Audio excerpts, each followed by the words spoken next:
Welcome to Maha Kumbh 2025। চলে এসেছি ত্রিবেণী সঙ্গমে। Welcome to Kumbhnagari Prayagraj. দেখি মহাকুম্ভ মেলা কেমন লাগে। 144 বছর পর এই চোখ। বাথরুম পেলেও যেতে পারবেন না, এতটাই ভিড়। ওইটুকু জায়গার মধ্যেই, মানে যেখানে বসেছিলাম সেটুকুর মধ্যেই শুয়েছি। জেনারেলে জুতো রাখার নিনজা টেকনিক দেখে নেব। প্ল্যাটফর্ম থেকে বেরোলে আপনারা সঙ্গমে যাওয়ার জন্য এরকম বাস পেয়ে যাবেন, কিন্তু বাসে মারাত্মক ভিড়। স্নান করকে ইতনা মজা আর ইতনা ঠান্ডা পানি বহুত আচ্ছা লাগা। নমস্কার বন্ধুরা, আবার একটি নতুন ভিডিও নিয়ে হাজির হয়ে গেছি। ঘড়িতে বাজে 8:30 আর যাচ্ছি আজকে মহাকুম্ভ মেলায়। এখন রয়েছি হাওড়া স্টেশনে, আর হাওড়া স্টেশন থেকেই ঠিক রাত 9:55 ছেড়ে যাবে আমাদের ট্রেন 12311 নেতাজি এক্সপ্রেস। হ্যাঁ, ঠিকই ধরেছেন, নেতাজি এক্সপ্রেসে করেই যাবো প্রয়াগরাজ। দেখি মহাকুম্ভ মেলা কেমন লাগে।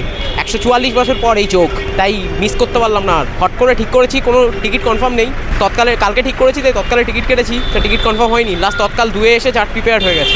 এখন ভিতরে যাই, দেখি জেনারেলে যেতে হয় নাকি টিটি ম্যানেজ করে কোনোভাবে সিট পাওয়া যায়, সেটাও দেখাবো, জানাবো আপনাদের অবশ্যই। তাহলে আর কথা বাড়াচ্ছি না, এবার যাচ্ছি ভিতরে প্ল্যাটফর্মের দিকে। চলুন তাহলে আমার সাথে মহাকুম্ভ মেলায় প্রয়াগরাজে ত্রিবেণী সঙ্গমে।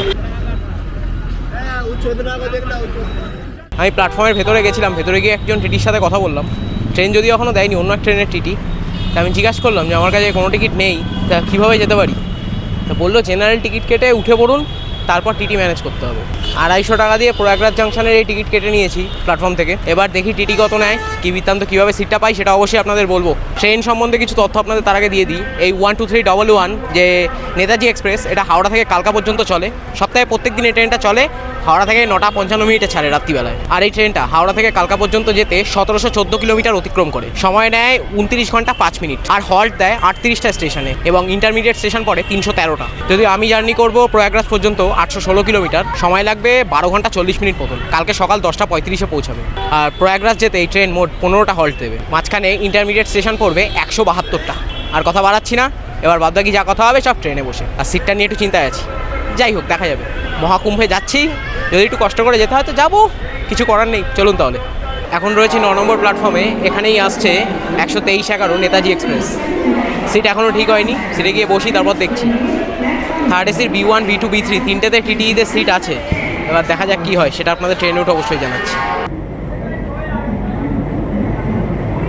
ঘড়িতে বাজে 9:55, ট্রেন হাওড়া থেকে ছেড়ে দিল। আর বলি যে থার্ড এসিতে হয়নি, যার জন্য জেনারেলেই আসতে হয়েছে। এখন জেনারেলেই রয়েছি। একটা আপার বাঙ্কারের সিট, মানে প্রথমেও তো আসতে পারিনি, তাই নিচে পাইনি। আপাতত ওপরে একটা সিট পেয়েছি, সেখানেই বসে আছি। ঘুম হবে কি না আজ বলতে পারছি না।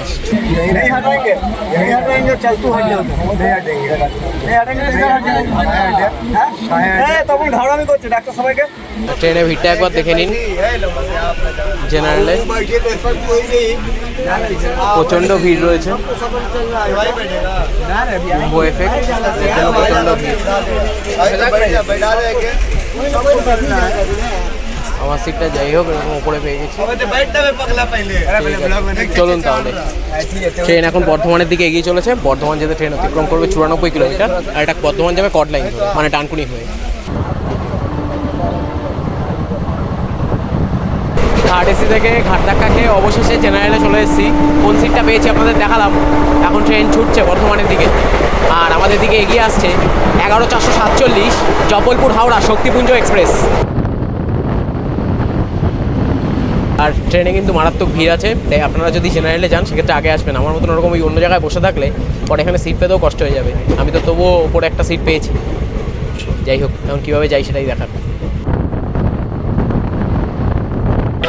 ট্রেন এখন বর্ধমান পৌঁছালো, আর হকারদের তো চেঁচামেচি শুরু হয়ে গেছে, পুরি চা সব কিছু নিয়ে। অন্তত এখন 94 কিলোমিটার যাত্রা সম্পন্ন করে ট্রেন বর্ধমান, আর নির্ধারিত সময় থেকে প্রায় 22 মিনিট লেট রয়েছে।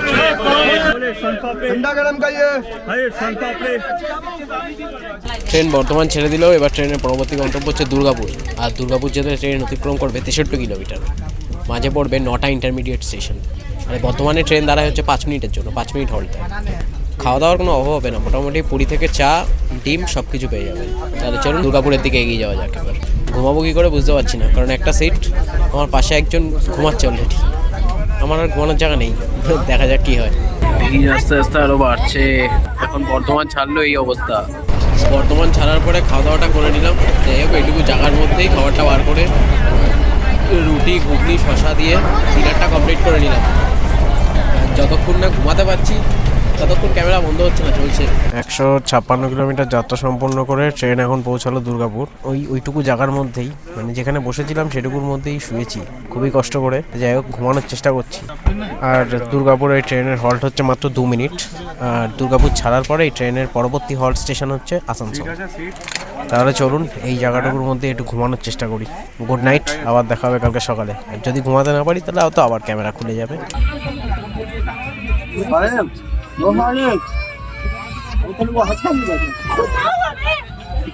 ট্রেন এখন ধানবাদের পথে, ঘুমানোর চেষ্টা করছি কিন্তু ঘুমানো সম্ভব হচ্ছে না, এত ক্যাও ক্যাচাল।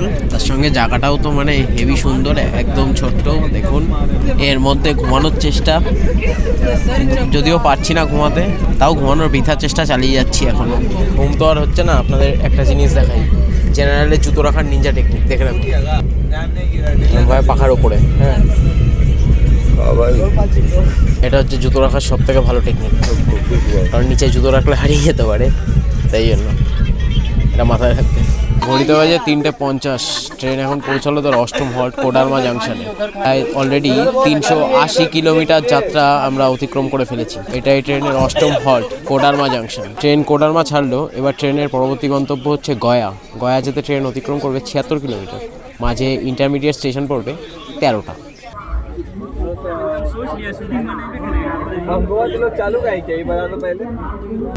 দেখতে দেখতে প্রায় 700 কিলোমিটার যাত্রা সম্পূর্ণ করে ফেললাম। এখন ঘড়িতে প্রায় 8:30 বাজে। আমরা দীনদয়াল উপাধ্যায় ছেড়ে দিয়েছি, মির্জাপুরের দিকে যাচ্ছে ট্রেন। আর গয়ার পরে একটু ওই জায়গার মধ্যেই হালকা করে ঘুমিয়ে পড়েছিলাম। তারপর থেকে ঘুম জাগা এইভাবেই চলছিল এতক্ষণ। গয়া প্রায় 5টার দিকে গয়ায় পৌঁছেছিল ট্রেন। রাতে যাই ভিড় হোক, ভিড়টা কিন্তু অরিজিনালি বাড়ে গয়ার পর থেকে যে কটা স্টেশন পড়ে প্রত্যেক বিহারের ভিতরে, দেহরি অঞ্চল, ভাবুয়া রোড, এগুলো প্রত্যেকটাতেই মারাত্মক পরিমাণে ভিড় হয়। তাই খুব সাবধান, সকালের দিকে এই ট্রেনে মারাত্মক ভিড় হয়। রাতের থেকেও বেশি ভিড়টা সকালের দিকেই।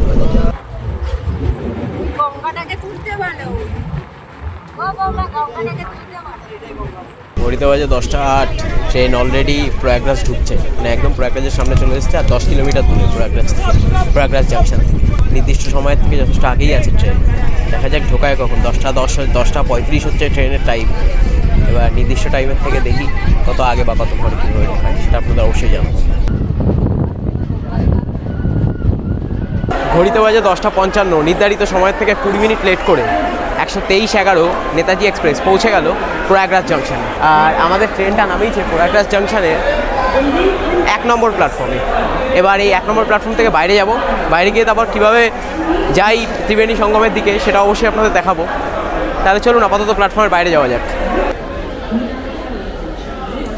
আপনাদের বলে দিই যে প্রয়াগরাজ জংশন স্টেশন থেকে শুধুমাত্র 6 নম্বর গেট থেকেই এক্সিট হচ্ছে এখন। মানে 6 নম্বর গেট বলা ভুল, 6 নম্বর প্ল্যাটফর্মে থেকেই একমাত্র এক্সিট হচ্ছে। 6 নম্বর প্ল্যাটফর্ম থেকে বেরিয়ে তারপর আপনারা সামনের এই রাস্তা ধরে সঙ্গমের জন্য হাঁটা শুরু করবেন। যথারীতি আমিও হাঁটা শুরু করেছি। এবার দেখি কতক্ষণ লাগে। এখান থেকে তো গুগল ম্যাপ বলছে 9.5 কিলোমিটার। হেঁটে যেতে কতক্ষণ লাগবে, যদি কোনো গাড়ি ঘোড়া পাই সেটার আপডেটও আপনাদের অবশ্যই দেবো। যদিও শুনেছি যে এখন নাকি সব কিছুই বন্ধ, তবুও দেখছি কি হয়, সেটা অবশ্যই জানাবো। প্রচুর পরিমাণে দর্শনার্থী, প্রচুর পরিমাণে কাতারে কাতারে লোক। সবার গন্তব্য এখন একটাই, সেটা হচ্ছে সঙ্গম। প্ল্যাটফর্ম থেকে বেরোলে আপনারা সঙ্গমে যাওয়ার জন্য এরকম বাস পেয়ে যাবেন, কিন্তু বাসে মারাত্মক ভিড়।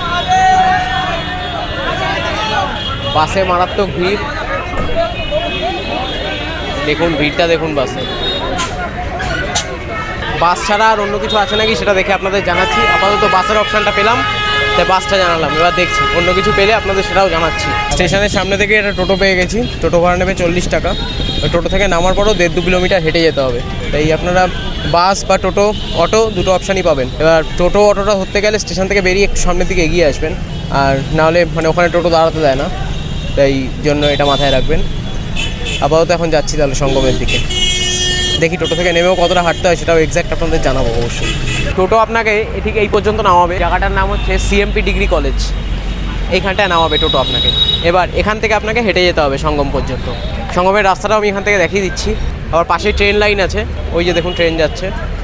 এই হচ্ছে চকটা। টোটো ঠিক এই পর্যন্তই আসবে। এরপর কোন রাস্তা দিয়ে সঙ্গমে যাবেন সেটা আপনাদের অবশ্যই দেখিয়ে দিচ্ছি। এবার তাহলে সঙ্গমের উদ্দেশ্যে যাত্রা শুরু করি। এবার হচ্ছে পদযাত্রা। টোটো যেখানে নামাবে সেখান থেকে রাস্তাটা পার করে কিছুটা এগিয়ে যাওয়ার পরে এই যে গেট বড় নীল রঙের ইয়ে দেখতে পাচ্ছেন, এখান থেকেই সঙ্গমের রাস্তা শুরু হবে। এই রাস্তায় আসলে দেখবেন অনেকেই আপনার মতন হেঁটে যাবে, পুরোটাই হাঁটা পথ, সবাই হাঁটছে এখান থেকে। টোটো যেখানে আপনাদের নামাবে সেখান থেকে কিছুটা হেঁটে আসার পরে আপনারা ভারত সেবাশ্রম সংঘের এই জায়গাটা পেয়ে যাবেন।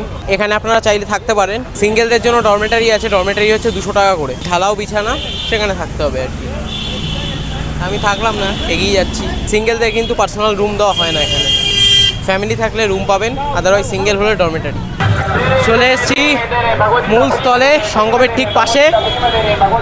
বেশ অনেকটা সময় হাঁটতে হলো, হেঁটে মোটামুটি শরীরটা পুরো ক্লান্ত হয়ে গেছে। যাই হোক, এবার যাই সঙ্গমের দিকে। চাইলে আপনারা এখানটাতেও স্নান করতে পারেন, অনেকেই স্নান করছে এখানে। এটা সঙ্গমে যাওয়ার আগে। से आई हूँ सिंगरौली से। एमपी सिंगरौली से हम लोग। सिंगरौली एमपी से आए। अच्छा जी। स्नान हो गया? स्नान करके इतना मजा आ रहा है, इतना ठंडा पानी बहुत अच्छा लगा लग रहा है कि नहीं? हाँ আপনারা যারা সঙ্গমে যেতে পারছেন না তারা চাইলে গঙ্গার পাড়ে আসলেই অনেক স্নান করার জায়গা পেয়ে যাবেন। এখানে অনেক জায়গাতেই অনেকে স্নান করছে, সেই জায়গাগুলোতে আপনারাও ডুব দিয়ে নিতে পারেন, কোনো সমস্যা নেই তাতে। দেখুন এখানে প্রচুর লোকই স্নান করছে, তাই কোনো সমস্যা নেই। যাচ্ছি ত্রিবেণী সঙ্গমের দিকে। গঙ্গার উপরে ব্রিজ, এগুলো অস্থায়ী ব্রিজ তৈরি করা হয়েছে গঙ্গার উপরে, মেলার জন্যই তৈরি করা হয়েছে।